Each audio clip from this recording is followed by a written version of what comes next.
Assalamualaikum Waalaikumsalam warahmatullahi wabarakatuh.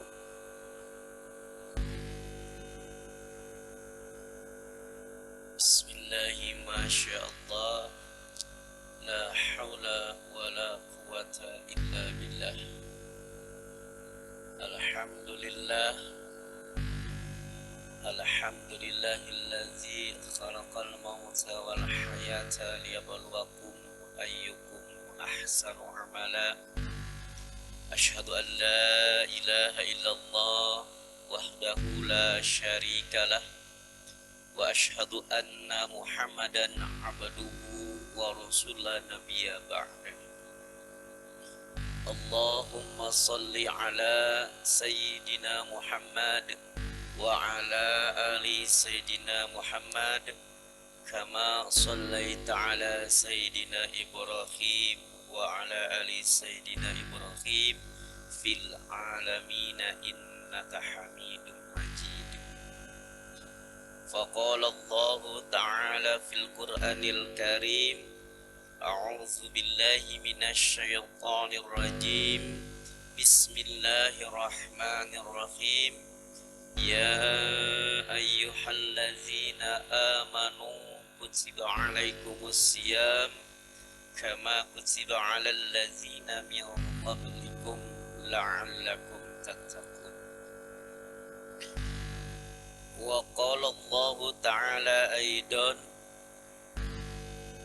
innal ladzina qalu rabbuna Allah summa istaqamu tatanazzalul malaikah ala yakhafu wa la yahzan wa absiru bil jannati allati kuntum tu'adun.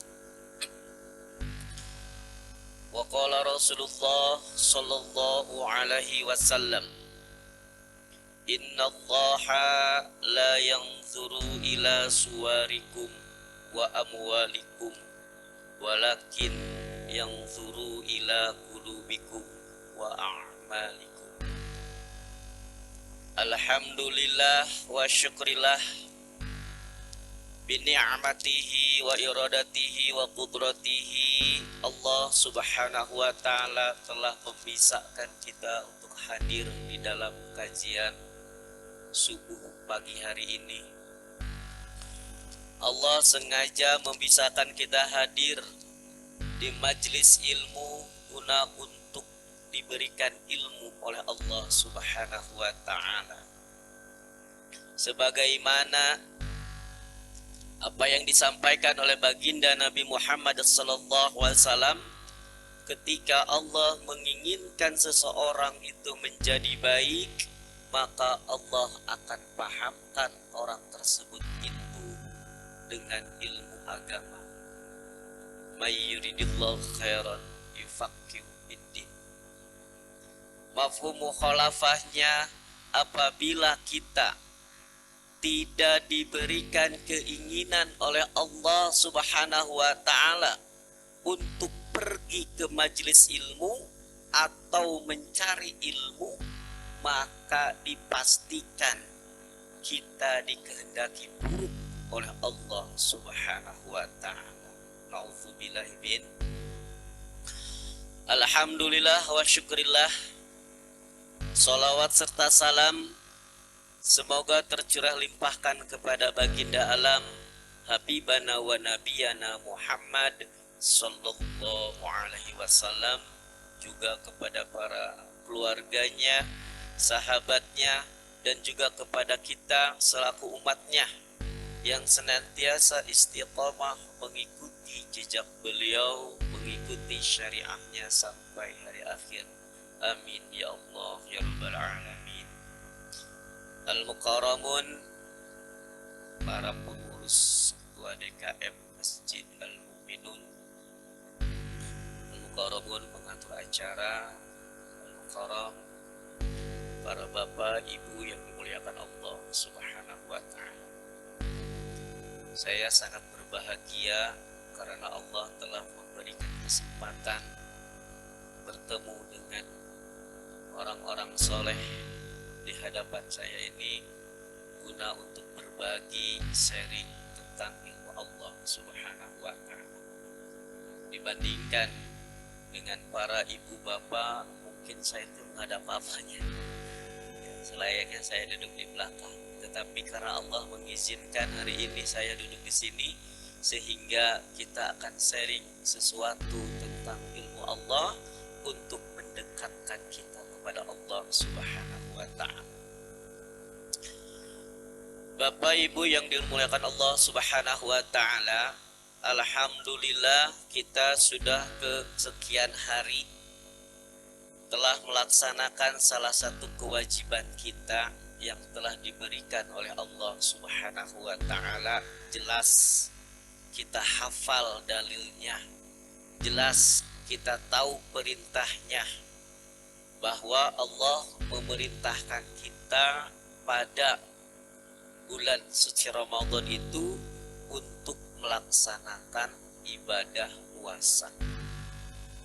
Salah satu tujuan dari ibadah puasa, dan bukan salah satu tetapi satu-satunya tujuan Allah memerintahkan kita untuk melaksanakan ibadah puasa adalah la'allakum tattaqun, ya, supaya kita menjadi orang yang bertakwa, supaya kita mendapatkan derajat orang yang muttaqin. Itu satu-satunya tujuan Allah memerintahkan kita untuk berpuasa pada bulan suci Ramadan. Bagaimana supaya hamba Allah yang dicintai oleh Allah semangat melaksanakan yang kewajiban yang satu ini? Maka salah satu penyemangat yang Allah berikan pada bulan yang luar biasa ini, yang diagungkan oleh Allah dan seluruh penduduk langit dan ditunggu-tunggu oleh para salafus soleh, orang-orang kekasih Allah, yaitu diberikan kemudahan, diberikan berlipat kebaikan. Ya, saking mudahnya, saking inginnya Allah Subhanahu wa Ta'ala menjadikan hambanya semuanya mendapatkan surga Allah Subhanahu wa Ta'ala, maka Allah permudah untuk cara masuk surga dengan didatangkan selama 1 bulan dalam setahun, yaitu bulan suci Ramadan. Di mana bulan suci Ramadan datang, keberkahan dilimpahkan pada bulan tersebut. Bulan suci Ramadan, surga dibukakan. Artinya apa? Kita, pintu surga sudah dibuka, tinggal masuk. Persoalannya kita mau masuk atau tidak. Nah, itu persoalannya. Dan yang sekarang kita akan bahas, kenapa ada orang yang muslim mengaku mukmin, ada yang sangat giat mempersiapkan bulan suci Ramadan, ada yang bersungguh-sungguh mulai dari malam pertama bulan suci Ramadan, kemudian dia istiqomah sampai akhir penghujung bulan suci Ramadan. Ada juga kaum muslimin dan mukminin itu, ada yang bersungguh-sungguh cuma tanggal 1 Ramadan saja. Dia biasanya luar biasa, pulang kerja malam, biasanya pulang jualan malam, pulang bisnis malam, pulang main malam. Khusus pada malam bulan suci Ramadan, dia mempersiapkan untuk bisa melaksanakan ibadah sholat tarawih berjamaah, sholat maghrib berjamaah, sholat isya, sholat tarawih, tadarus, dan berjamaah sholat subuh, ikut kajian sholat subuh. Masya Allah. Ada juga kaum muslimin dan mukminin tidak terpengaruh terhadap bulan suci Ramadan. Dia biasa saja. Orang lain buru-buru untuk melaksanakan sholat karena datangnya bulan suci Ramadan, mempersiapkan apapun yang dipersiapkan untuk ibadahnya. Mereka santai-santai saja. merasa tidak ada yang datang apapun. Pertanyaannya, kenapa kaum muslimin berbeda-beda di dalam menghadapi perintah Allah yang satu ini? Padahal perintah yang satu ini adalah khusus bagi hambanya, supaya semua hambanya tidak masuk neraka, supaya hambanya masuk surga semua. Kenapa? Karena ada baginda Nabi Muhammad SAW telah menjelaskan kepada kita, yang semua kita yakin paham dan tahu. Man shoma ramadona imana wahtisaban ghufira lahu ma taqaddama min dzambih. Ketika seseorang hamba Allah yang melaksanakan ibadah puasa pada bulan suci Ramadan atas dasar dorongan karena diperintahkan oleh Allah Subhanahu wa taala, atas dorongan karena keimanan kepada Allah Subhanahu wa taala, atas dorongan penghambaan kepada Allah Subhanahu wa taala, wahtisaban, kemudian dia hanya mengharap bertemu dengan Allah, hanya berharap ridho Allah saja. Ghufira lahu ma taqaddama min dzambih. Orang yang gak terketuk hatinya, apa yang menjadi permasalahannya? Kemudian man qoma ramadona, sama. Kalau tadi barang siapa yang berpuasa, kemudian yang kedua malam harinya, barang siapa yang berdiri malam hari sholat, melaksanakan sholat malam dengan penuh keimanan, bukan dorongan yang lain, bukan dorongan ada manfaat, bukan dorongan karena melihat orang lain, bukan dorongan karena malu sama anak kita, atau bukan malu karena tetangga kita, tetapi dorongan keimanan kita kepada Allah, wahtisaban, dan kita dorongan mengharap, hanya mengharap pahala dan balasan dari Allah Subhanahu wa taala. Juga ghufira lahu ma taqaddama min dzambih. Luar biasa. Inilah anugerah Allah yang diberikan kepada hambanya, supaya hambanya selepas Ramadan dia tidak mempunyai dosa seperti bayi yang dilahirkan. Tetapi kenapa begitu jelas baginda Nabi Muhammad SAW menyampaikan kabar gembira dari Allah Subhanahu wa taala, tetapi ada berbagai macam tanggapan yang didapati oleh kaum muslimin. Ada orang yang bersungguh-sungguh, ada orang yang biasa-biasa aja, ada orang yang tidak terketuk, tidak terpengaruh, bahkan ada orang yang hanya semangatnya satu hari saja. Hari kedua mulai, hari ketiga, apalagi hari ke-25, ya, masjid merasa lebih luas lagi dibandingkan dengan hari yang pertama. Apa yang menyebabkan itu semua? Nah, insya Allah mudah-mudahan waktunya cukup, ya. Kita akan membahas salah satu penyebab, kenapa penyebab terjadi seperti ini. Nah,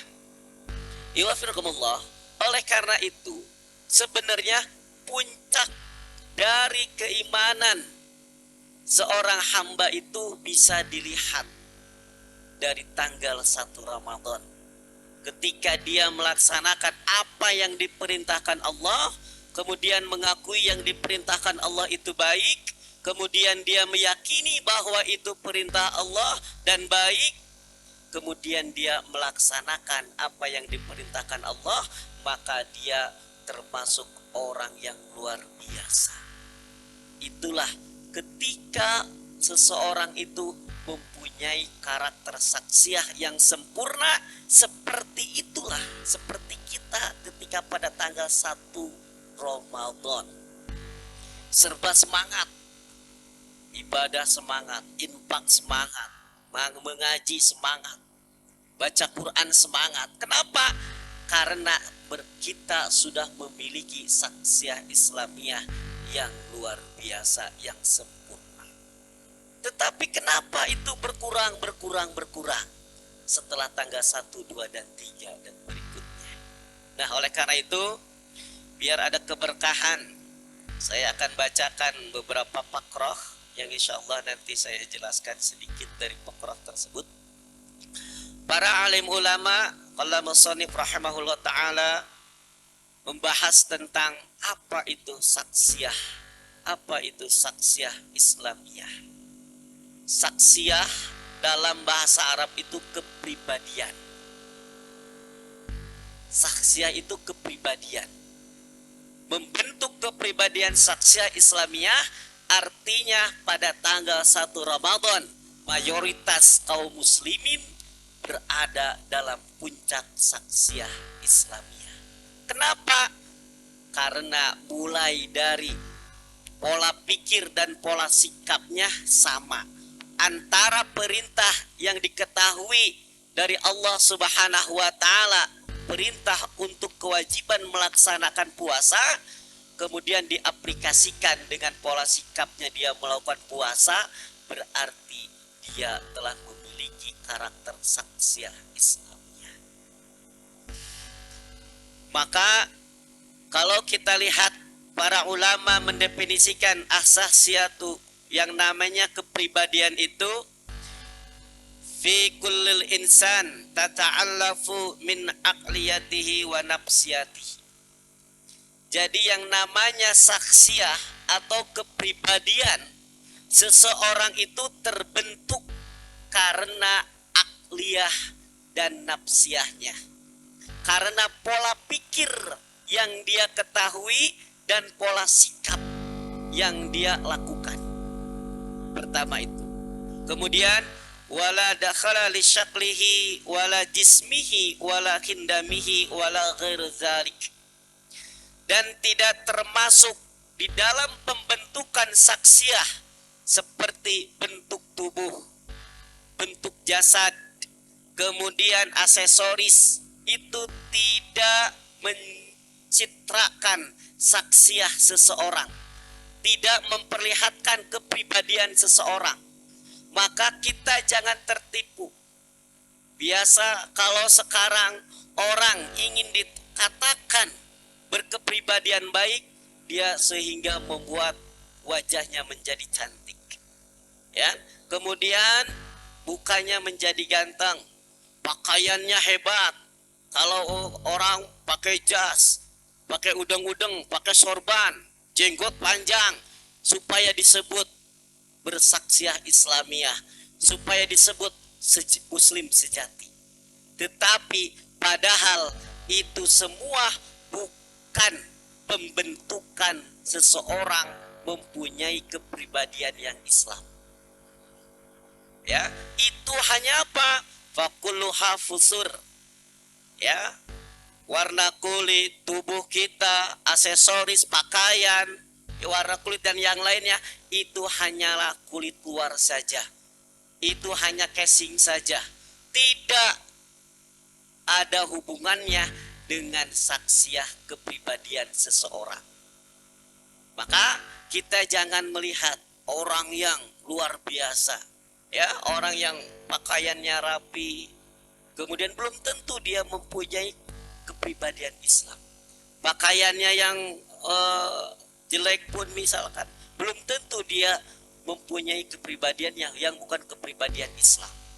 Tetapi kepribadian Islam itu dibentuk dengan akliyah dan saksiyahnya. Itu yang pertama.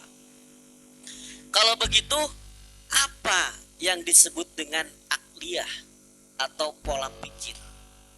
Nah, Musannif menjelaskan, wal aqliyatu hiya kaifiyatul lati tazri 'alaiha aqlul asya. Yang namanya pola pikir, ya, yang namanya pola pikir itu bagaimana seseorang itu menggunakan untuk memikirkan sesuatu. Ai isdaran hukmi 'alaiha wa faqa qa'idatin muayyanatin yu'minu biha insan. Atau bagaimana cara mengeluarkan hukum tentang sesuatu yang sesuai dengan kaidah tertentu yang diimani oleh seseorang manusia. Nah, jadi seperti itu. Faiza kana akliyatul islamiyah, kalau misalkan dia cara memikirkan sesuatu berdasarkan akidah Islam, berdasarkan konsep Islam, cara berfikirnya berdasarkan Islam, menentukan sesuatu itu berdasarkan Islam, menentukan baik dan buruk itu berdasarkan Islam, maka kanat akliyati Islamiyah, maka terbentuklah pola pikir yang ada di dalam diri manusia tersebut adalah pola pikir Islam. Kalau apa? Standar baik dan buruk adalah menurut Islam. Nah, lam yakun wa illam yakun kazalik, kalau misalkan pola pikirnya tidak berdasarkan Islam, baik menilai baik dan buruknya tidak berdasarkan Islam, menilai baik dan buruknya, benar salahnya tidak berdasarkan Islam, maka dipastikan orang tersebut tidak mempunyai, bukan berpola pikir Islam atau bukan berakhlak Islam. Contoh, misalkan, kenapa? Karena yang namanya pola pikir, yang namanya tolak ukur, standar baik dan buruk itu banyak. Ya, standar baik dan buruk banyak. Standar baik dan buruk itu bukan hanya dalam Islam saja. Kalau misalkan standar baik dan buruk dia berdasarkan Islam, maka berarti dia mempunyai akliyah Islam, pola pikir Islam, sesuai dengan yang diinginkan oleh Allah Subhanahu wa Ta'ala.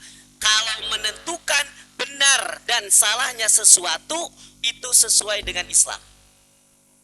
Baik dan salahnya atau buruknya sesuai dengan Islam. Ketika Islam mengatakan baik, maka itu baik menurut pendapatnya. Ketika Islam mengatakan buruk, maka itu adalah buruk menurut pendapatnya. Maka dipastikan dia mempunyai akliyah Islam. Itu pembentukan saksiyah yang pertama.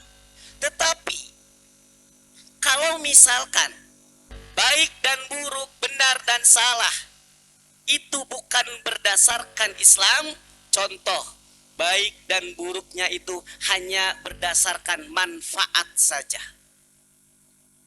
Ketika seseorang menentukan sesuatu baik dan buruk ataupun salah dan benar hanya menurut ada manfaatnya saja atau hanya menurut pendapat pribadi, maka dipastikan dia tidak mempunyai atau tidak mempunyai akliyah Islamiyah, bukan berpola pikir Islam. Kenapa? Karena pola pikir itu banyak. Kalau di dunia cuman ada 3. Pertama pola pikir Islam, kedua pola pikir kapitalis, dan ketiga pola pikir komunis. Bagaimana Pak, Bu, pola pikir kapitalis? Pola pikir kapitalis, dia melakukan sesuatu, menganggap benar sesuatu, ya, mengerjakan sesuatu, berpikir sesuatu kalau ada manfaatnya. Kalau ada manfaatnya. Coba lihat orang non muslim sedang dia yang membolehkan perjudian. Judi itu boleh menurut mereka, benar menurut mereka. Kenapa? Karena ada manfaatnya, ada pemasukan buat mereka. Padahal judi itu kalau sudah dilihat dari kacamata Islam, dia itu sesuatu yang haram. Nah, inilah pentingnya pola pikir Islam yang ada pada diri kita. Sama dengan pola pikir kapitalis dan komunis. Komunis juga sama. Pola pikirnya dia hanya mencari materi. Yang berhubungan dengan materi, maka dia adalah benar atau baik. Sama.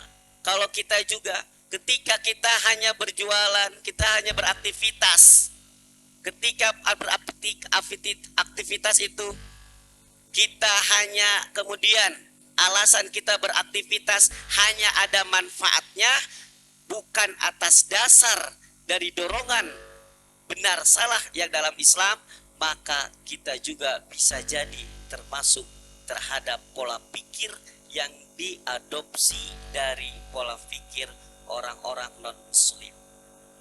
Nah, pertama itu. Kemudian yang kedua, kenapa pola pikir itu harus berdasarkan Allah Subhanahu wa Ta'ala?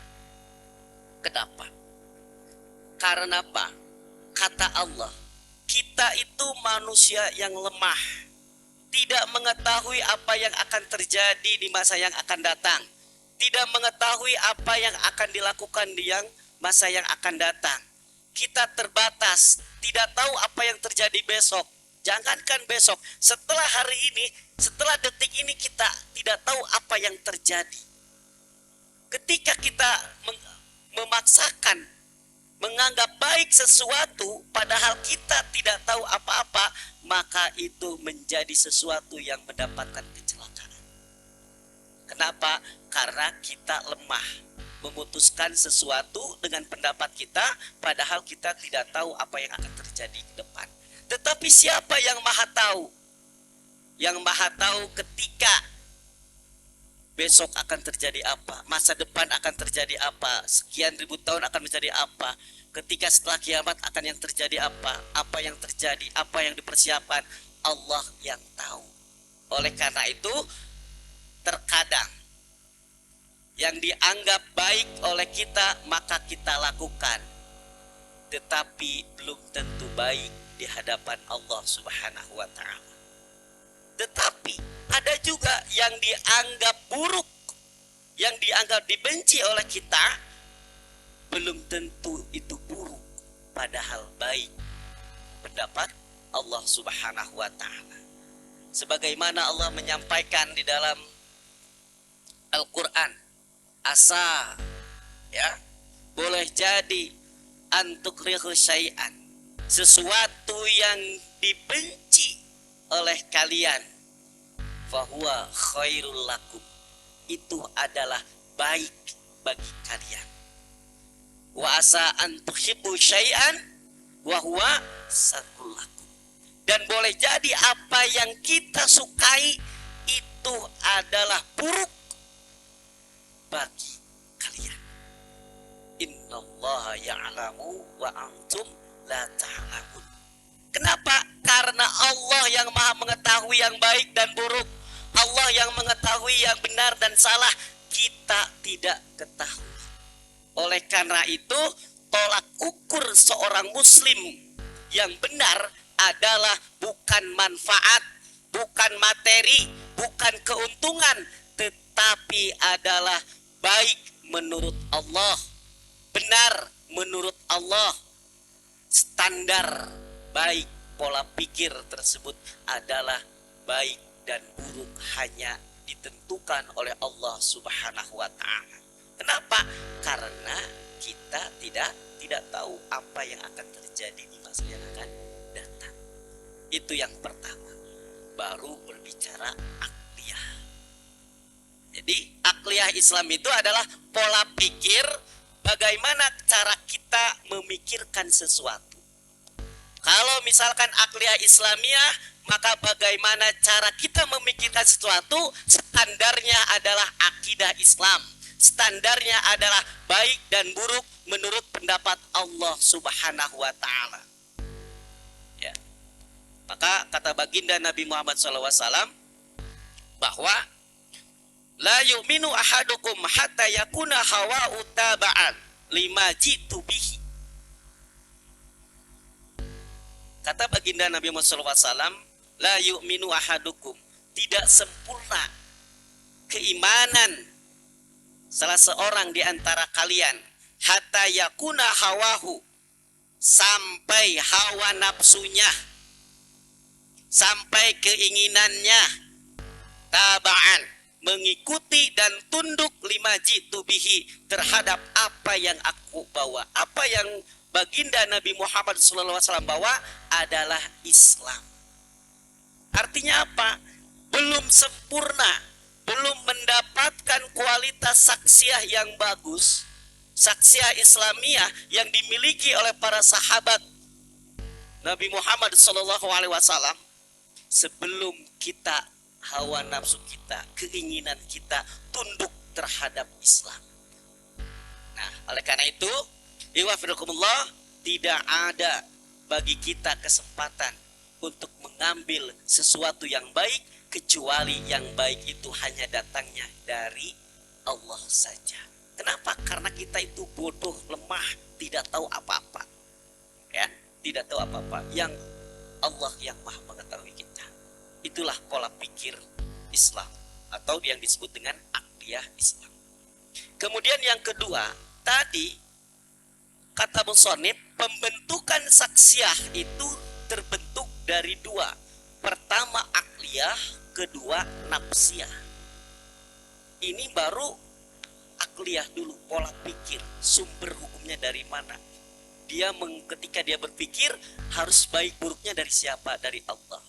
Tetapi belum cukup seseorang menjadi insanul kamil, yang mempunyai karakter saksiah Islamiyah, hanya memiliki aqliyah Islam saja. Tetapi dia harus mempunyai nafsiyah Islam. Apa itu nafsiyah? Nafsiyah wa nafsiyatu, yang disebut nafsiyah itu adalah pola sikap. Ketika kita, pola pikir kita bahwa Allah telah menurunkan kewajiban berpuasa, ya. Nah, sikap kita ketika ada perintah Allah itu bagaimana? Nah, itu nafsiyah. Apakah kita berpuasa atau tidak? Itulah nafsiyah. Nah, maka yang disebut dengan nafsiyah itu adalah kaifiyatul lati tazri 'alaiha isba'ul daraij. Ya, istilah-istilah yang baru, ya. Mudah-mudahan ini menambah sakofah keimanan kita, ya, keilmuan kita.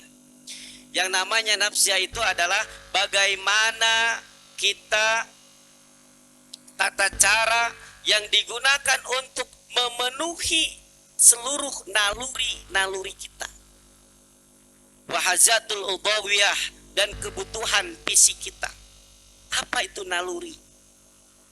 Naluri itu disebut juga tokotul insaniyah, potensi kehidupan. Jadi Allah Subhanahu wa ta'ala memberikan 4 potensi yang ada pada diri kita. Apa aja?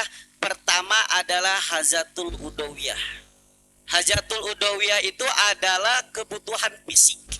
Contoh, kebutuhan fisik itu adalah fitrah manusia. Salah satu contohnya adalah lapar, haus, fitrah. Itu pemberian dari Allah Subhanahu wa ta'ala. Tetapi bagaimana cara memenuhi lapar dan haus itu? Nah, itulah, apakah cara memenuhinya sesuai dengan Islam atau tidak? Apakah seperti kucing? Kalau kucing lapar kan seperti hewan juga ada, ya.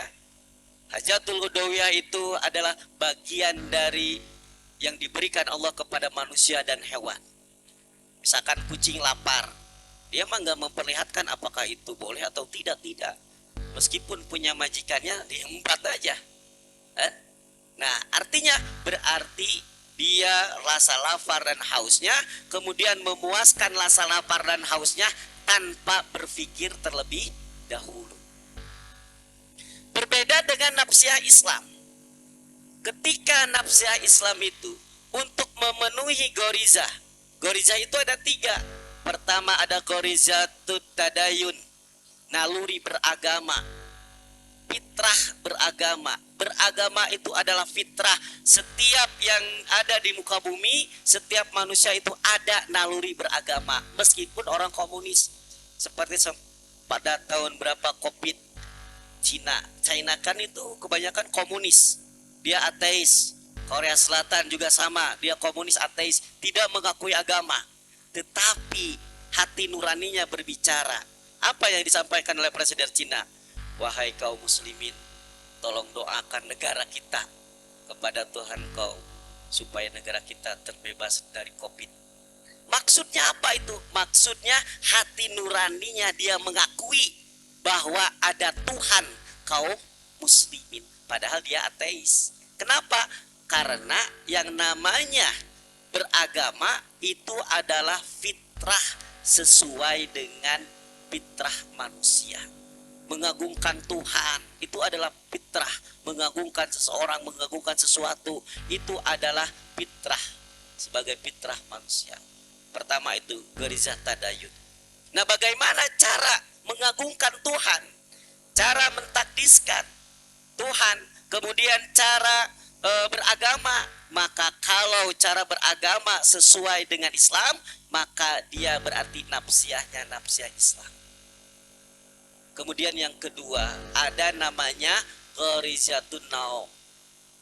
Gharizatun naum itu apa? Naluri untuk melestarikan keturunan. Contoh, kita suka kepada lawan jenis, itu fitrah. Ini pendidikan bagi kita, khususnya bagi anak kita yang menjelang dewasa. Yang namanya rasa suka kepada lawan jenis itu tidak boleh ditiadakan, tidak boleh dihalangi. Itu adalah fitrah yang Allah berikan kepada manusia. Sama dengan garizatut tadayun. Nah, maka bagaimana sikap kita ketika anak-anak kita yang sudah mulai mendekati lawan jenis, kita sampaikan. Nah, rasa cinta itu adalah fitrah. Itu pemberian dari Allah Subhanahu wa ta'ala. Tetapi cara memuaskannya bagaimana? Nah, itulah yang diatur oleh Islam. Cara memuaskannya seperti apa? Nah, itulah yang diatur oleh Islam. Kalau misalkan cara memuaskan rasa cinta itu ke lawan jenis sesuai dengan Islam, maka dia nafsiyahnya nafsiyah Islam. Tapi kalau memuaskan rasa cinta fitrah yang diberikan Allah kepada dirinya bukan berdasarkan Islam, maka dia akan menjalin suatu hubungan yang namanya pacaran. Pacaran itu adalah mendekati zina. Wala taqrabu zina, kata Allah. Janganlah engkau melakukan perzinahan. Nah, bagaimana mendidik kepada anak kita? Nah, rasa cinta itu boleh karena fitrah, tetapi ingat, Allah memerintahkan rasa cinta itu hanya diberikan, boleh dipuaskan, bukan berarti kau boleh melakukan hubungan dengan siapa yang kau cintai. Tetapi simpanlah rasa cinta itu dan ucapkanlah terima kasih kepada Allah yang telah memberikan rasa cinta itu kepadamu, tetapi engkau tidak boleh menyampaikannya ke lawan jenis belum saatnya. Kenapa? Karena Islam melarang seperti itu, selesai. Bukan berarti enggak boleh pacaran, tapi tidak dijelaskan. Dia harus menyalurkan kesukaannya terhadap agama, harus menyalurkan kesukaannya kepada lawan jenis. Oleh karena itu, maka Islam yang menjadikan acuan untuk itu. Kemudian yang ketiga, yang namanya gharizah yang ketiga adalah gharizatul baqa. Naluri mempertahankan diri. Naluri untuk ingin menjadi orang tidak susah. Naluri untuk menjadi orang kaya. Naluri untuk takut. Ya, naluri untuk berani. Naluri untuk menjadi orang hebat. Naluri untuk menjadi orang yang luar biasa. Itu adalah gharizatul baqa. Ketika kita menginginkan kaya, tidak masalah. Ketika kita menginginkan sesuatu yang kita inginkan, tidak masalah. Cuman bagaimana pemuasan naluri yang telah Allah berikan ini? Kalau misalkan cara pemuasannya, contoh kita ingin mendapatkan sesuatu yang materi yang sangat banyak, maka kita diinginkan untuk menginginkannya. Nah, yang diatur diatur di dalam Islam itu adalah bagaimana cara mendapatkannya. Kalau mendapatkan materi dengan cara yang tidak dibolehkan oleh Allah Subhanahu wa taala, ada 9 cara yang diperbolehkan di dalam mendapatkan materi oleh Allah Subhanahu wa taala. Kalau itu kita lakukan, maka itu boleh meskipun kita mempunyai 90 perusahaan, diperbolehkan oleh Allah Subhanahu wa taala. Tetapi yang tidak diperbolehkan itu caranya. Misalkan cara mendapatkan uang dengan cara mencuri, cara menipu, dengan cara riba, dengan cara apa lagi? Kemudian dengan cara mengadu domba orang lain, dengan cara supaya negara satu dengan negara yang lain berperang. Ya, itu adalah cara-cara yang tidak sesuai dengan Islam untuk memuaskan naluri bakok kita, naluri untuk mempertahankan diri kita. Nah, oleh karena itu yang disebut dengan nafsiyah Islamiyah itu adalah bagaimana cara yang digunakan oleh seseorang untuk memenuhi semua naluri itu dan semua kebutuhan fisiknya. Kalau cara yang digunakannya adalah sesuai dengan cara apa yang disampaikan oleh Allah Subhanahu wa taala, berarti dia telah menjadi orang yang mempunyai nafsiyah Islam. Tetapi kalau cara yang digunakan untuk memenuhi kebutuhan fisiknya, kebutuhan pokoknya, kebutuhan keinginannya, keinginan gorijatut tadayun, gorijatun nao, gorijatul bako, ya, kebutuhan beragamanya, keinginan untuk melestarikan keturunannya, keinginan untuk mempertahankan dirinya, ingin menjadi orang hebat, ingin menjadi orang kaya, ingin menjadi orang yang luar biasa, tidak sesuai dengan apa yang disampaikan atau tidak sesuai dengan aturan Allah, berarti dia bukan orang yang mempunyai nafsiyah Islam. Nah, itu. Jadi kalau begitu, apa itu saksiyah Islamiyah itu? Berarti yang disebut dengan saksiyah Islamiyah, orang yang mempunyai kepribadian Islam yang benar adalah ketika pola pikirnya dan pola sikapnya tunduk dan patuh kepada aturan Allah Subhanahu wa taala, tunduk dan patuh kepada apa yang diinginkan oleh Allah Subhanahu wa taala. Itulah yang disebut dengan saksiyah Islamiyah. Bukan kepada manfaat, bukan terhadap yang lain. Kalau ada manfaatnya kita lakukan, bukan. Ya, kalau kita hanya mengadakan manfaat tidak lihat aturan Allahnya, maka itu seperti orang non-muslim. Dia melakukan sesuatu karena ada manfaatnya saja. Kalau tidak ada manfaat, tidak dilakukan. Kenapa? Karena banyak sekarang kaum muslimin tidak mempedulikan aturan Allah, tapi dia melihat manfaat yang akan diberikan kepadanya. Padahal kata Allah tadi, tidak dikatakan orang yang beriman sebelum hawanya, keinginannya mengikuti apa yang dibawa oleh Nabi Muhammad SAW, mengikuti Islam. Jadi saksiyah Islamiyah itu pola pikir dan pola sikap berdasarkan Islam, bukan berdasarkan manfaat. Ya. Nah, bagaimana supaya pola pikir kita itu bagus, kemudian terjaga? Ya. Nah, maka kita akan kejawab kenapa ada orang yang bersungguh-sungguh melaksanakan ibadah puasa. Karena pola pikir dan pola sikapnya sama, standarnya Islam. Oh, ini adalah perintah Allah, berarti baik. Berarti pola pikirnya Islam, karena berdasarkan Islam. Kalau baik, oh berarti dilaksanakan, maka dia melakukan puasa. Oh, memakai kerudung itu wajib. pola pikirnya Islam, mengatakan bahwa menutup aurat itu wajib. Tetapi kalau dia bisa mampu mempraktekkan, kemudian memakai hijab, memakai jilbab, ya, maka dia mampu untuk melaksanakan pola pikir dan pola sikapnya sesuai Islam. Tetapi ada orang yang wajib memakai kerudung, itu wajib, tetapi saya belum siap Pak, katanya. Masih seneng katanya, nggak pakai kerudung. Kalau pakai kerudung saya nggak kelihatan cantik. Berarti dia ada pola pikirnya Islam, tetapi pola sikapnya bukan Islam. Itu yang dinamakan split personality.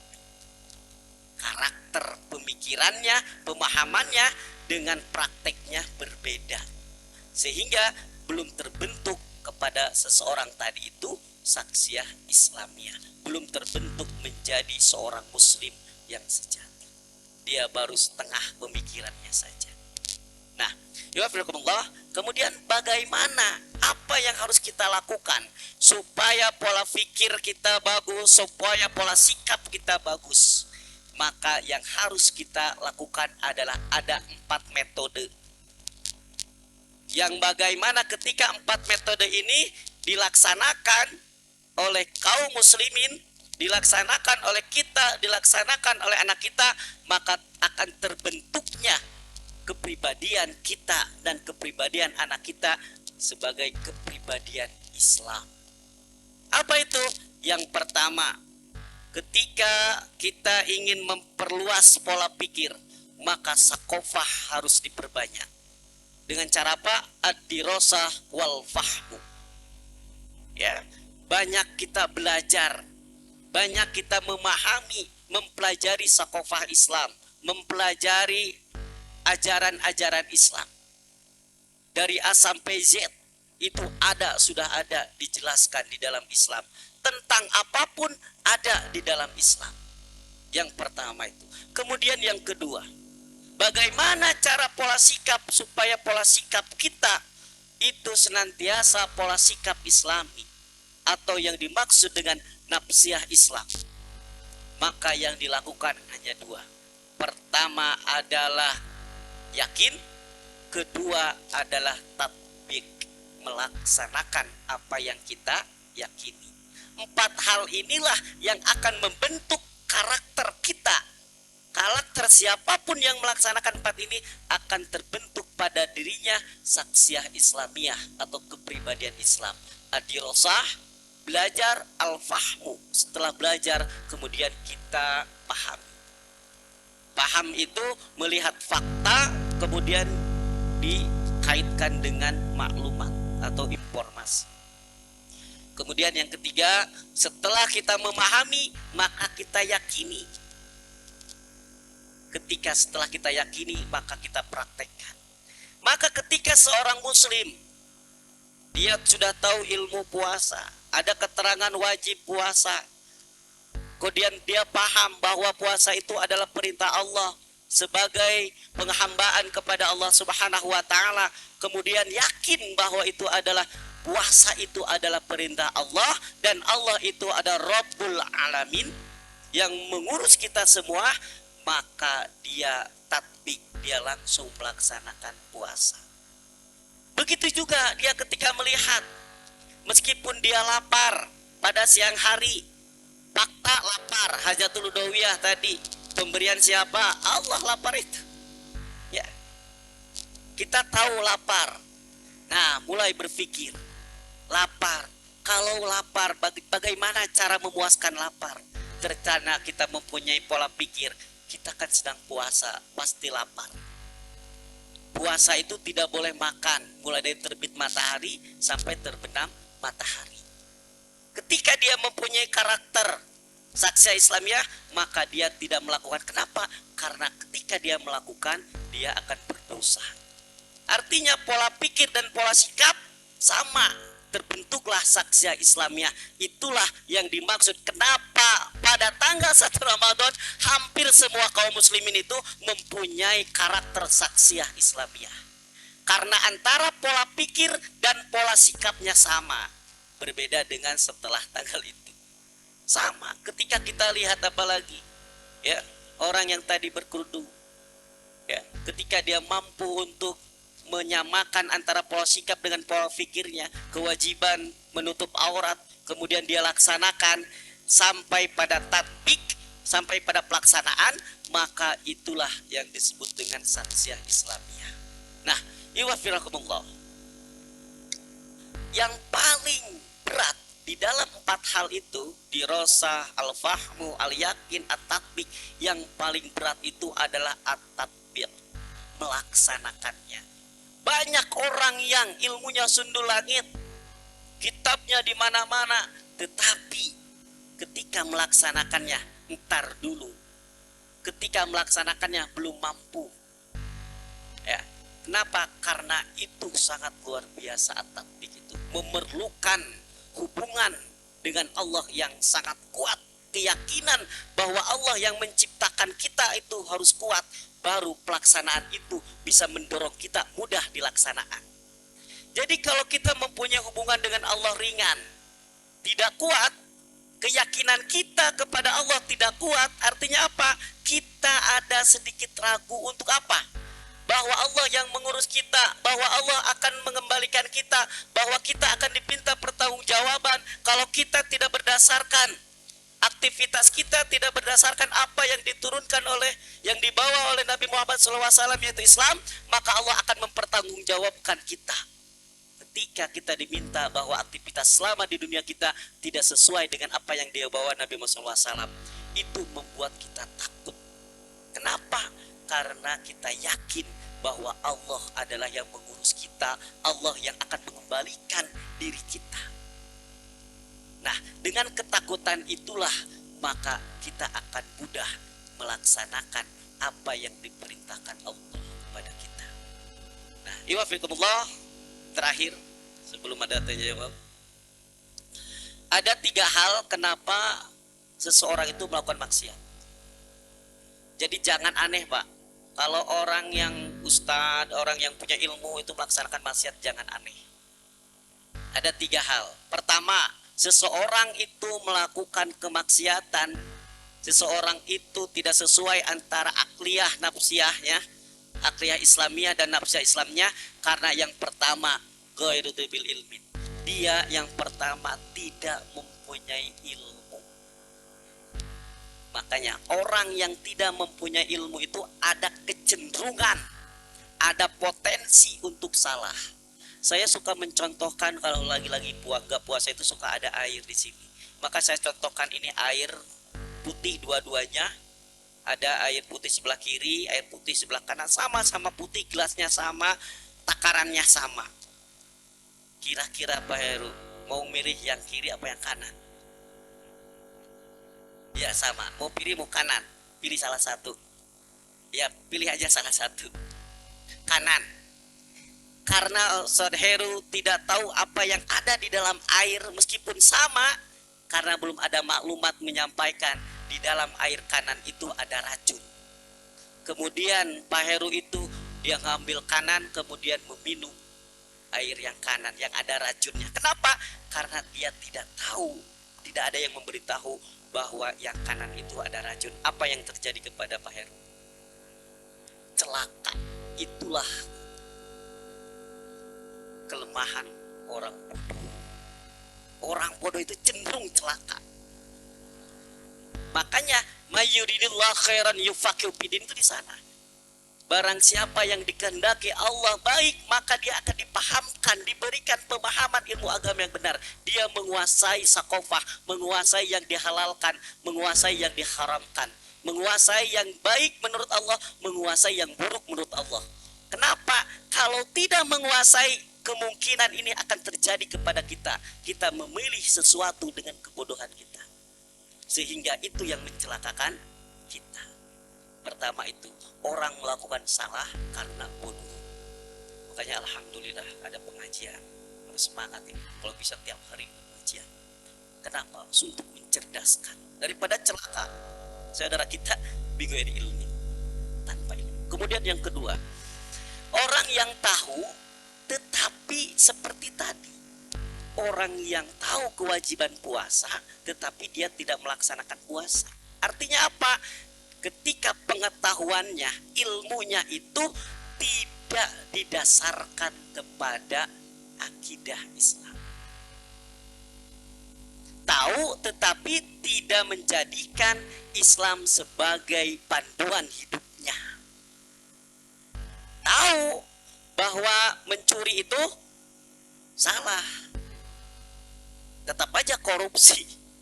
Ya, itu artinya dia Islam meskipun ya beragama Islam, profesor, doktor, tetapi dia tahu salah, tetapi nafsiahnya, sikapnya tidak menunjukkan akliyahnya. Kenapa? Karena dia tidak menjadikan akidah Islam sebagai landasan kehidupan, tidak menjadikan sumber kehidupan, tidak menjadikan Al-Quran sebagai pedoman kehidupan. Itu yang kedua. Kemudian yang ketiga, orang yang tahu kemudian dia menjadikan akidah Islam sebagai landasan pedoman bagi kehidupannya, tetapi ada eksternal setan yang menggelincirkan kita, menggelincirkan kita untuk melaksanakan kemaksiatan. Tiga hal inilah kenapa seseorang terjerumus kepada kesalahan, terjerumus kepada kemaksiatan. Untung yang ketiga. Kalau yang ketiga dia tahu, kemudian dia sudah hati-hati, tetapi dia terbesit sedikit karena setan lebih cerdas daripada dia. Makanya wajar kalau ada para alim, para ulama yang tidak sesuai dengan Islam. Biasa aja, lagi digoda setan. Nah, kemarin waktu ngobrol bahwa ada ustadz katanya haji, tetapi dia melakukan perbuatan yang kecil, ya, perbuatan yang LGBT, itu wajar. Kenapa? Bisa jadi tiga hal inilah yang ada pada diri seseorang itu. Nah, ibadallah, beruntunglah bagi orang yang mampu melaksanakan ilmunya. Kenapa? Kata Allah tadi sebagaimana di Qadimah, innalladzina qalu rabbunallah, sesungguhnya orang-orang Rabbunallah yang mengatakan bahwa Rabbunallah, Allah yang mengurus kita, Allah yang memberikan nafas kepada kita, Allah yang membisahkan kita hidup, Allah yang membisahkan kita bicara, Allah yang membisahkan kita melihat, Allah yang membisahkan kita berjalan. Qalu Rabbunallah, dia mengakui Allah lah zat yang mengurus dirinya dan semua alam semesta. Summastaqamu, kemudian dia istiqomah melaksanakan perintah Allah, ya, dengan cara belajar, memahami, meyakini dan tatbik, melaksanakan apa yang Allah perintahkan dalam segala aspek kehidupan, bukan hanya dalam satu hal. Al-Quran itu tibyanan likulli syai', menjelaskan segala sesuatu, mulai dari bab tentang wudhu sampai bab negara, ada semuanya di dalam Islam. Kemudian tatanazzalul malaikah, maka bagi orang yang mengatakan, yang mengakui Allah sebagai Tuhannya, kemudian dia istiqomah melaksanakan apa yang Allah inginkan, tatanazzalul malaikah, maka Allah akan menurunkan malaikat. Menurut salah satu tafsir, malaikat datang itu untuk menyelesaikan semua persoalan yang dihadapi orang tersebut. Maka orang yang istiqomah, orang yang benar mempunyai karakter saksiyah Islamiyah, itu tidak pernah la takhafu wala tahzan. Setelahnya ala takhafu wala tahzan, dia tidak akan diberikan rasa khawatir dan rasa takut kepada dadanya. Itulah orang yang mempunyai saksiyah Islam. Di dalam hatinya tidak ada sedikit pun rasa takut dan rasa khawatir terhadap sesuatu. Kenapa? Yang dia takuti, yang dia khawatiri adalah ketika dia berhadapan dengan Allah Subhanahu wa Ta'ala, kemudian ditanya dan kita tidak bisa menjawab, kemudian kita bertemu dengan Allah dengan membawa kemaksiatan. Itulah yang ditakuti oleh mereka. Wa absiru bil jannah, orang yang istiqomah melaksanakan apa yang Allah perintahkan dalam segala aspek kehidupan, wa absiru bil jannah, maka kabarkanlah kepada orang-orang tersebut tuh bil jannah, hadiahnya adalah surga. Allati kuntum tu'ad, itulah yang dijanjikan oleh Allah kepada beliau, kepadanya. Baik, ya wafiqullah, itulah materi yang ingin disampaikan, mudah-mudahan ada manfaatnya ya. Maka marilah kita jadikan momentum Ramadan ini menjaga kualitas saksiyah kita, berbanyak ilmu tentang keutamaan puasa, berbanyak tentang kelebihan puasa. Maka sabda Nabi Muhammad SAW dikatakan bahwa kalau toh orang itu, kaum muslimin itu, hambaku itu tahu tentang apa yang ada di dalam bulan suci Ramadan, maka dia akan berharap selamanya bulan-bulan berikutnya adalah bulan Ramadan. Tapi kenapa kita biasa-biasa saja? Karena kita tidak tahu. Kembali lagi kepada ilmu. Maka ilmu itu ad-dirosah yang pertama, al-fahmu yang kedua, yakin terhadap Allah, kemudian yang ketiga baru bisa mengamalkan.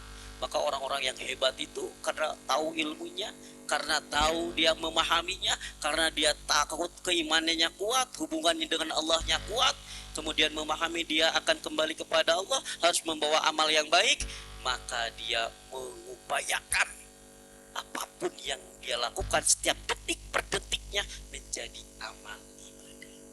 Baik, hadanallahu wa iyyakum ajmain. Terima kasih, mudah-mudahan ada manfaatnya. Assalamualaikum warahmatullahi wabarakatuh.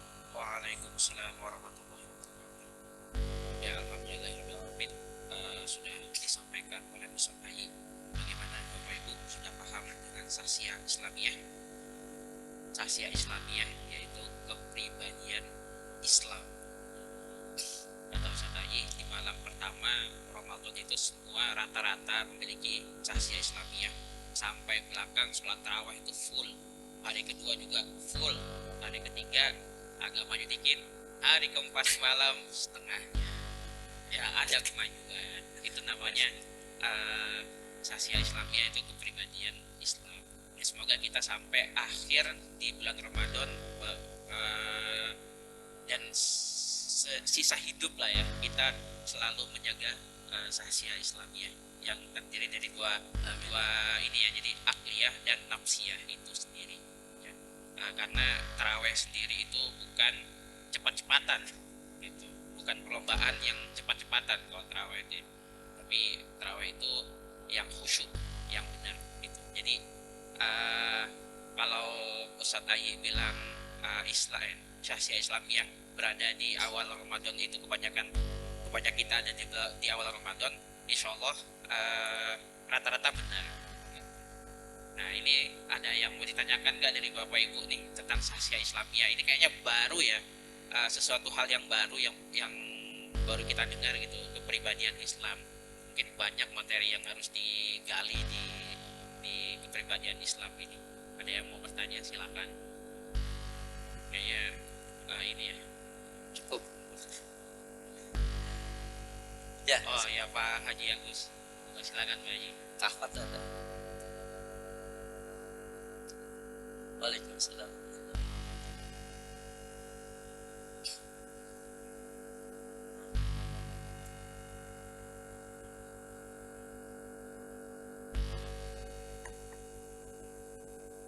Saskiyah Islamiyah itu bersumber atau bisa dikatakan dimulai atau dari akli dan nafsi. Nah, berarti kalau teman saya mau izin nanti bisa diberikan pencerahan yang mengukur bahwa saya itu sudah masuk dalam akli Islamiyah. Itu diri kita sendiri. Betul. Betul. Dan tadi juga dikatakan bahwa kalau akliyah Islamiyah itu tidak berdasarkan manfaat. Betul. Tapi kadang-kadang di dalam di dalam kehidupan sehari-hari, kemudian perintah Allah selain kuasa itu tadilah lakum tatakun, kita betul. biasanya kami kalau orang awam itu selalu mencari manfaatnya juga Ustaz. Nah, artinya selain kita berpuasa, manfaat kesehatannya ada nih. Nah, kira-kira di dua hal itu kan juga kita cari manfaatnya. Apakah itu juga masuk dalam saskia Islami atau tidak? Ya. Terus kemudian ketiga Ustaz. Yang ketiga, memang kami agak kurang ilmunya ya, mungkin yang kurang kehidupan sehari-hari itu. Kadang-kadang apa yang kita lakukan, apakah itu sudah masuk Islami atau belum? Betul. Jadi ukurannya gampangnya apa sih gitu ya, Ya, bagi kami. Kadang-kadang ya udahlah, kadang-kadang saya sendiri pribadi Ustaz, Betul. yang penting kita karena Allah aja deh. Ya, sip. Tapi ukurannya gampangnya apa sih supaya kami itu bisa, oh ini ternyata Islamnya, oh ini ternyata tidak gitu. Betul. Yang paling gampangnya, Ya, memang yang Ustaz jelaskan tadi memang cukup komprehensif, betul, cukup lengkap ya. Cuman kadang-kadang kan kita dalam kehidupan sehari-hari itu ada belok kanan, belok kiri segala macam gitu Ustaz ya. Perasaan ini, apakah ini sudah masuk Islam ya nanti. Ya itu ukuran gampangnya apa sih untuk misalkan kita lebih gampang, oh kan kita sendiri ini ternyata nggak ini nih, ternyata kurang Islami ini. Betul. Mungkin itu Ustaz. Assalamualaikum warahmatullahi wabarakatuh. Waalaikumsalam warahmatullahi wabarakatuh. Baik, yang pertama yang mengetahui kualitas man arafa nafsa faqad arafa. Jadi memang diri kita sendiri. Ya. Atau kita bisa menilai orang lain. Dilihat dari apakah dia melakukan sikap dia terhadap sesuatu atau pemikiran dia terhadap sesuatu itu berdasarkan Islam atau tidak. Itu berdasarkan apa yang disampaikan oleh baginda Nabi Muhammad SAW atau tidak. Pertama itu.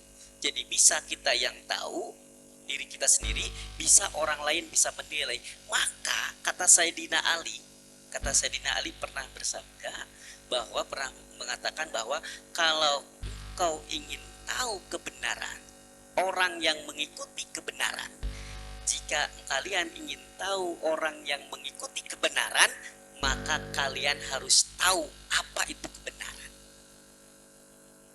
Bagi orang yang sudah tahu kebenaran, maka kita akan mudah mendeteksi meskipun dia sorbannya hebat, profesor, doktor, kiai, haji.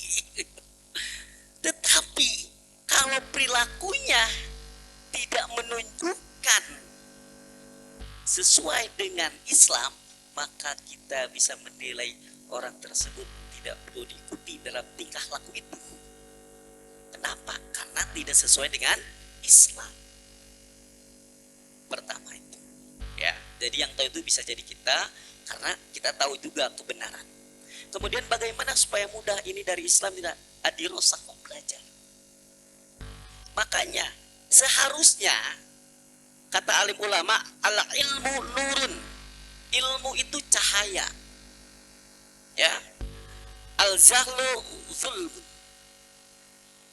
Bodoh itu adalah gelap. Makanya al-afu, ketika kita tidak tahu, seperti kita berjalan di dalam kebodohan, di dalam kegelapan, seperti tadi saya mengambil sepertinya ini benar bagus nih, tetapi mengambil yang karena dia ketidaktahuan, tidak ada informasi di dalam dirinya tentang sesuatu itu adalah ada racun, maka dia mengambil racun. Itulah kemungkinan. Maka salah satu cara untuk bagaimana kita supaya tahu ini benar atau salah adalah dirosah belajar Islam. Belajar halal dan haram, baik dan benar, terus belajar. Ya, ketika kita belajar terus, maka Allah akan sibghah kita, Pak. Yang penting kita berikan aja kesungguhan kita belajar. Setiap ada kajian kita datang, insya Allah Allah yang langsung mengajarinya nanti.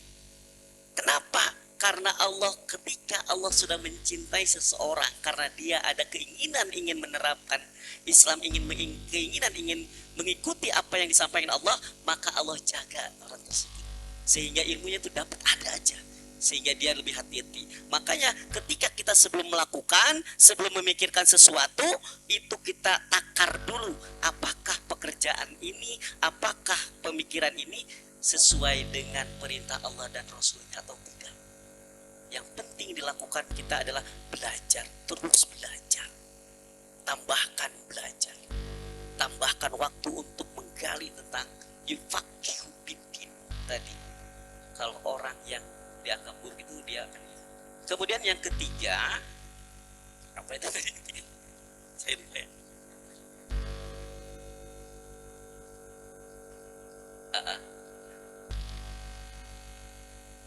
Bertanya dulu. Bertanya tas'alu ahla zikri in kuntum la ta'lamun. Ya, bertanya dulu.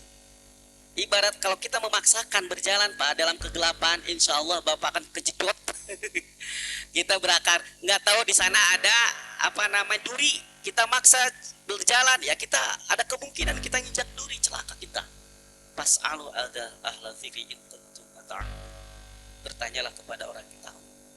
Apalagi masalah bisnis yang rawan, ya masalah apapun kita bersikap berpikir itu kalau misalkan kita tidak tahu dari Rasulnya, tidak tahu dari Al-Qur'annya, kita belum mempunyai maklumat pengetahuan sebelumnya, lebih baik kita diam dan kita minta kepada Allah petunjuk dulu, baru itu yang selamat Pak.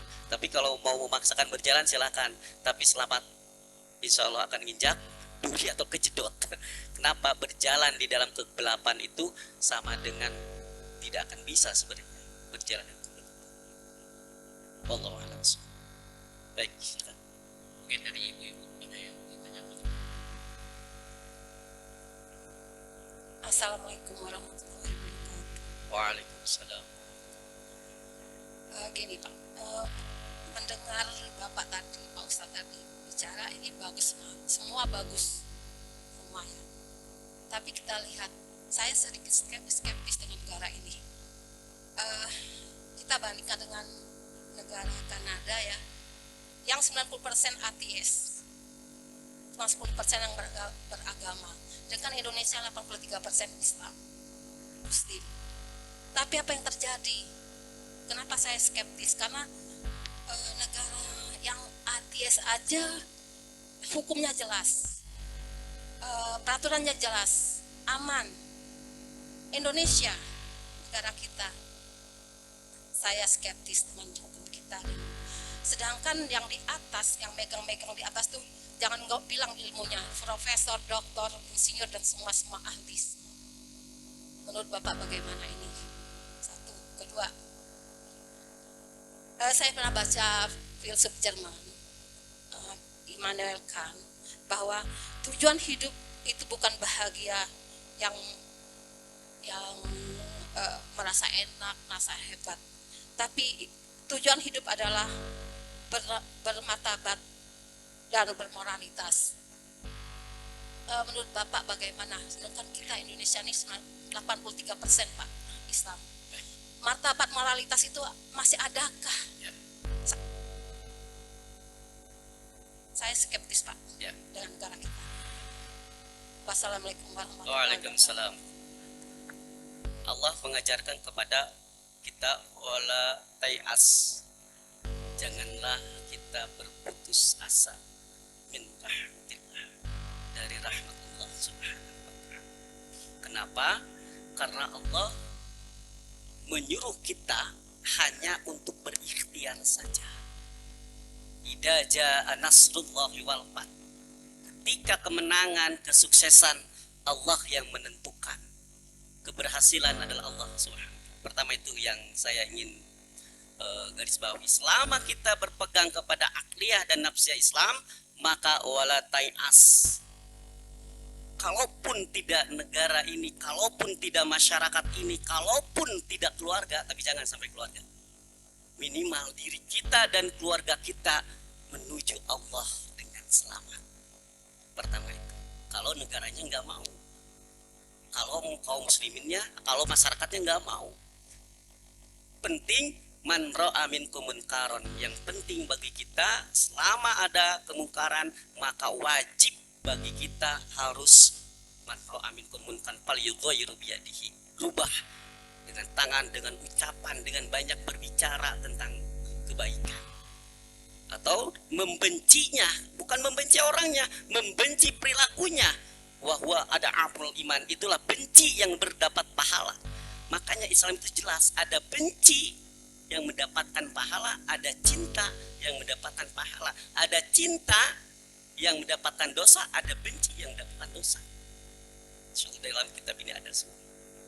Baik, kemudian yang ketiga, Jerman. Saya itu yang ingin saya komentari. Ibu bapak yang dilakukan Allah SWT, kita itu muslim. Muslim itu mempunyai pandangan hidup, mempunyai tujuan hidup, goyatul hayah punya. Apa? Mardotilah. Satu itu. Gak usah lirik kanan kiri tadi. Ketika kita pemikirannya bukan Islam, akliyahnya kita mengambil, mencomot bukan dari Islam, maka akliyah kita sudah tercemar bukan dari Islam. Tujuan hidup seorang muslim itu mardotilah. Tujuan hidup tadi orang Jerman itu hanya manfaat, ya, kemartabatan, ada manfaat di sana. Kemudian menikmati sesuatu, menikmati kehidupan dunia, itu tujuan hidup mereka. Tetapi tujuan hidup mukmin muslim itu adalah mardotilah, bukan ada manfaatnya atau bukan untuk menikmati kehidupan ini. Kalau orang mereka wajar Pak, orang Jerman yang non muslim, orang Korea yang non muslim, orang Hindu, Buddha, Kristen wajar. Mereka nikmat dunia wajar. Oh nanti dibakar, nanti celaka. Kita yang gak wajar. Udah gak enak hidup di dunia, gak mau atur aman Allah. Di dunia sempet, di akhirat na'udzubillahi min dzalik. Kenapa? Karena kita tidak tahu tujuan hidup kita. Bukan berarti kita tidak boleh mendapatkan kenikmatan dunia. Boleh, tadi juga ada namanya naluri. Naluri untuk kehidupan itu bagian naluri fitrah. Artinya, tetapi bagaimana kehidupan dunia ini didasarkan oleh akidah Islam. Bagaimana pengelolaannya. Sehingga kenikmatan dunia, kesuksesan dunia itu boleh diraih. Tetapi bukan menjadi tujuan. Tetapi justru ad-dunyau majra'atul akhirah. Dunia itu adalah tempat untuk menanam akhirat. Itu yang kita lakukan. Kalau misalkan negara kita amuradul wajar, kata Allah, walau anna ahlal qura amanu wa taqau, jikalau penduduk negeri ini beriman dan bertakwa kepada Allah, la fatahna barakatan minas sami wal ardh, hidup akan tentram, nyaman, berada di dalam ridho Allah Subhanahu wa taala, menjadikan umatnya, menjadikan masyarakatnya mengkiblat kepada keinginan untuk menuju surga. Berbeda dengan kehidupan yang sekarang, menjauhkan umatnya dari surga, mendekati neraka. Kenapa? Karena tidak taat dan tidak tunduk kepada Allah, tidak beriman dan tidak bertakwa kepada Allah negaranya. Oleh karena itu, Al-Quran sebagai panduan, ketika kita mempunyai akliyah yang berdasarkan Islam, nafsiyah yang berdasarkan Islam, maka insya Allah kita akan hidup berkah dunia dan akhirat. Wallahu a'lam bishawab. Terima kasih. Insya Allah bagus ya, materinya ini bagus. Jadi intinya Islam itu sudah pasti 100% benar dan benar 100%. Kalaupun yang perlu kita salahkan ataupun kita koreksi bukan agamanya, tetapi siapa yang memberikan pemahaman terhadap agama Islam itu sendiri, yaitu adalah pelakunya. Siapa pelakunya? Ya orang-orang yang tidak bisa dipertanggungjawabkan. Mungkin itu intinya. Cukup ya Bapak Ibu ya. Insya Allah Kak Kurma pada pagi hari ini sangat bermanfaat untuk kita dan menambahkan ilmu untuk kita semua. Insya Allah nanti sore kita akan ada pesannya saja. Ada pesan bagi jamaah yang mungkin ngabuburitnya habis di luar, katanya nyari-nyari makanan dari bukaan, buka puasanya di sini.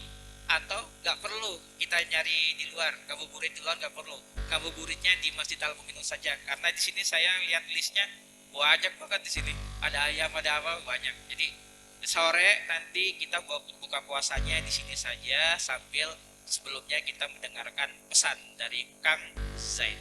Insya Allah nanti dipandu langsung oleh Ustadz Abdul Hadi sebagai Ketua DKM.